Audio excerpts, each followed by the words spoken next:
Vous savez que Brad Pitt s'est vraiment blessé au tendon d'Achille sur le tournage du film 3. Le film 3, sorti en 2004, est pour moi l'un des meilleurs rôles qu'a pu faire Brad Pitt, qui a propulsé littéralement sa carrière.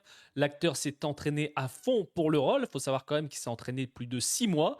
Et il s'est vraiment blessé au tendon d'Achille en plein tournage. Et ils ont dû décaler du coup le tournage de plusieurs semaines, le temps qu'il puisse se rétablir. Et c'est quand même un comble quand tu vois que la faiblesse de Achille dans le film, c'est le tendon d'Achille. Par contre, là où j'ai été étonné, c'est que Brad Pitt est mine de rien déçu du film, car pour lui, il manque de profondeur, parce que quand tu regardes le film, et là je suis totalement d'accord avec lui, le film 3, tu es focalisé sur le personnage de Achille.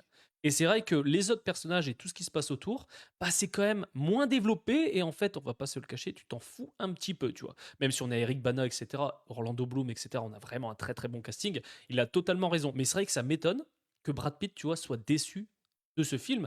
Et pour moi, c'est une interprétation qui était incroyable, même au niveau conditions physiques. Là, tu vois, tu peux le remater sur Netflix, je me le remate en moyenne 1 ou 2 fois par an. J'adore ce film, et c'est vrai que tout y est. La BO est dingue, les scènes d'action sont incroyables, et pour l'époque, je le dis quand même, en 2004, ce film surpasse des films qu'on a maintenant historiques, hein, tu vois. Donc clairement, mets-moi dans les commentaires si tu adores le film 3 avec Brad Pitt, mais ça fait partie pour moi de mes classiques.